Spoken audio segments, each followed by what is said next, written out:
साध संगत जी, प्यार से कहना धन निरंकार जी। ये आनंद भय शब्द जो संतों के सुने और वो भाव हरेक के कि ये परमात्मा को जानने का सुनहरा अवसर इस जीवन को जीते जिए एक मिल सकता है। और सिर्फ ये परमात्मा को जानने का उद्देश्य ही एक परम उद्देश्य इस जीवन का। कैसे एक परमात्मा को जानकर इसको प्यार करके इसके एहसास में रहकर ही फिर वाकई ही मनुष्य जीवन एक सफल जीवन माना जाएगा। वरना तो एक इंसान के चरित्र की जहाँ बात आती है वहाँ उसी इंसान को एक कर्मों के ऊपर आधारित फरिश्ता भी कहा जाता है और दानव भी कहा जाता है। तो एक शरीर एक आकार तो एक जैसा ही, फिर एक तहसीर इतनी अलग, और वो किस चीज पर निर्भर करती है।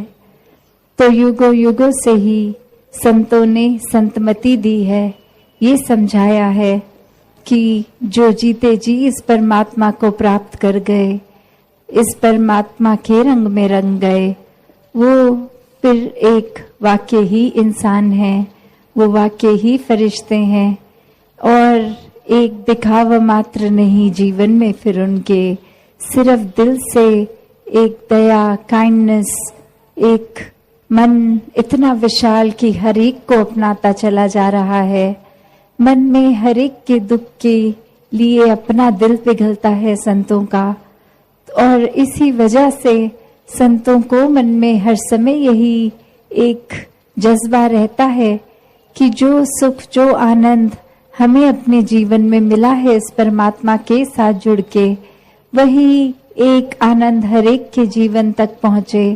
हर किसी के जीवन में यही रूहानियत आ जाए, और रूहानियत आते ही ये इंसान ही बन जाता है, एक मुकम्मल इंसान पूरी तरह से। फिर एक वही भाव कि ये ब्रह्म ज्ञान द्वारा जीवन जहाँ हमारा इतना महक उठा है, ये हर समय रहने वाली खुशबू, और वही हर एक को मिलती चली जाए।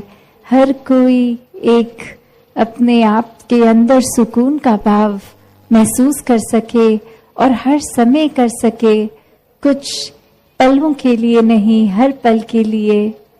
तो जब भी संतों की बात आती है, संत तो यही समझाते हैं कि ये परमात्मा को प्राप्त कर लो, ये हर पल में मौजूद है, हर जगह मौजूद है।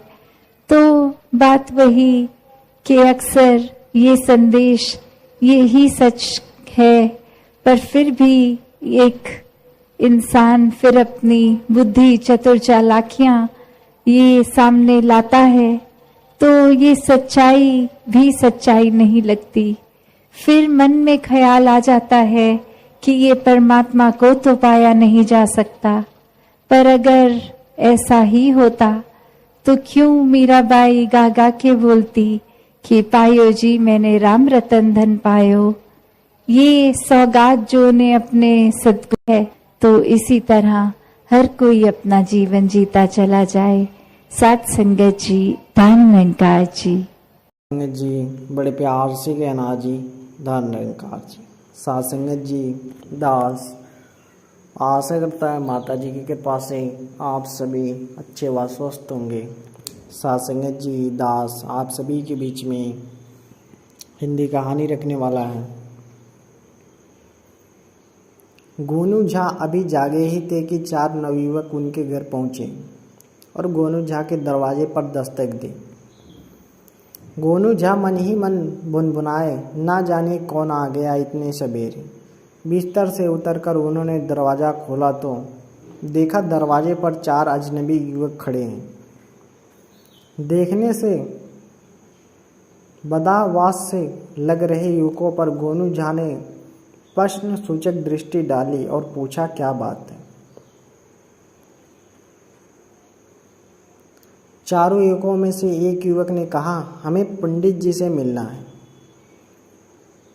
गोनू झा ने पूछा, पंडित जी मतलब गोनू झा? युवक ने कहा, जी हाँ जी हाँ। गोनू झा ने कहा, मैं ही गोनू झा हूँ, कहिए क्या काम है मुझसे। इतना सुनना था कि चारों युवक दंडवत की मुद्रा में आ गए।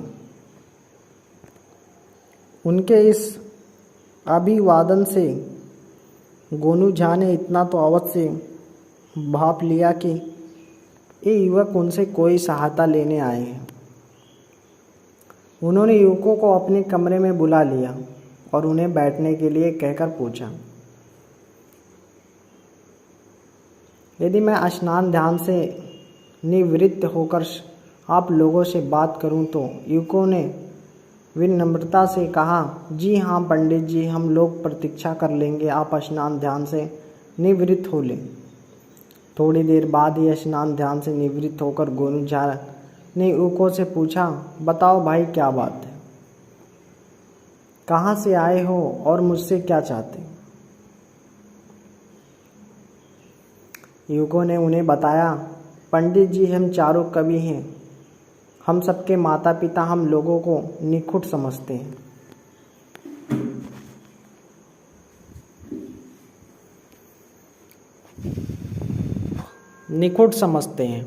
हम लोगों ने सुना था कि मिथिला नरेश कवियों का सम्मान करते हैं, इसलिए हम चारों ने मिलकर एक कविता बनाई और मिथिला नरेश को सुनाने के लिए दरबार में गए। महाराज ने हमें मिलने का अवसर तो दे दिया, मगर कविता सुनने के बाद हमें डांट कर भगा दिया। हम बेहद अपमानित होकर वहाँ से लौट आए।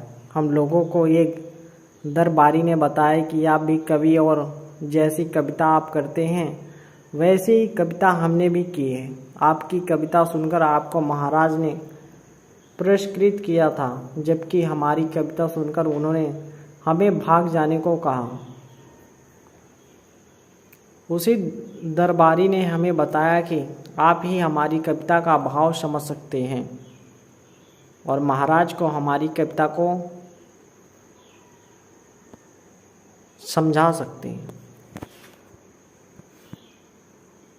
गोनू झा ने युवकों की बात ध्यान से सुनी थी। जब दरबारी का प्रसंग आया तो वे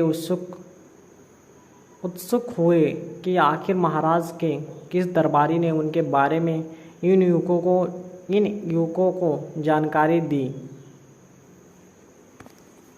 कि वे भी उनके जैसी ही कविता करते हैं।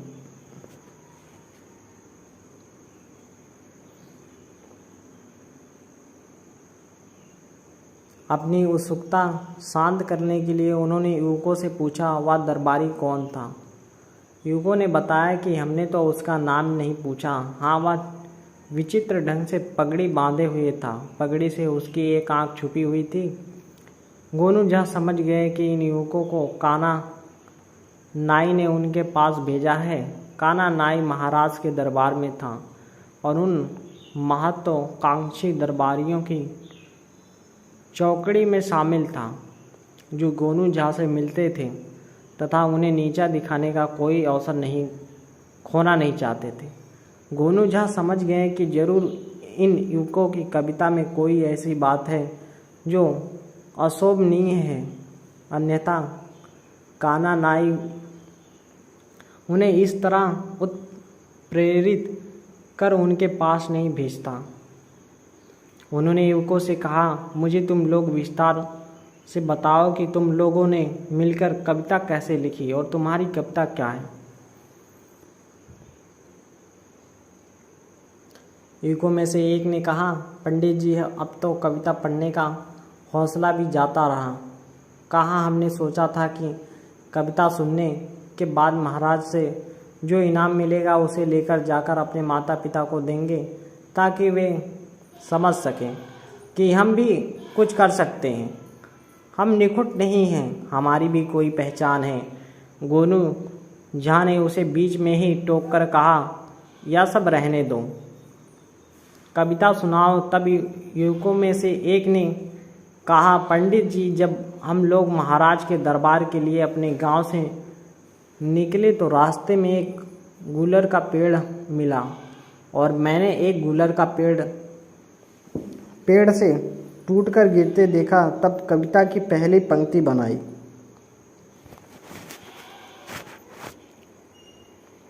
तीसरे युवक ने कहा, पंडित जी, मैंने जामुन का एक पेड़ देखा जिस पर अनगिनत जामुन फले हुए थे। तो मैंने कविता की तीसरी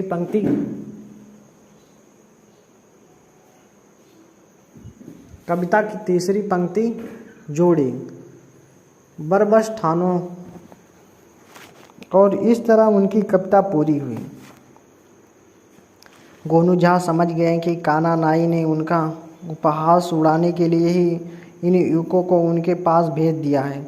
उन्होंने मन ही मन सोचा कि ऐसे तो ये युवक मूर्ख हैं, किंतु उनके मन में अपने माता पिता को प्रसन्न करने की इच्छा है। इस इच्छा के कारण ही वे महाराज के दरबार में कविता सुनाने चले गए। दूसरी तरफ काना नाई उनसे जलता है तथा उनका मजाक उड़ाने के लिए इन युवकों को उनके पास जाने के लिए प्रेरित किया। महाराज से पुरस्कार दिलाकर ही रहेंगे। वे अपने साथ उन युवकों को लेकर दरबार में पहुँचे। महाराज ने जब दरबार में युवकों को देखा तो वे आग बबूला हो गए और डांटते हुए बोले, अरे तुम लोग फिर यहीं आ गए। गोनू झा ने विनम्रतापूर्वक हस्तक्षेप किया, महाराज, इन कवियों को मैं लेकर आया हूँ आपके पास। जिस समय गोनू झा यह बात कह रहे थे उस समय उनकी दृष्टि काना नाई पर टिकी हुई थी।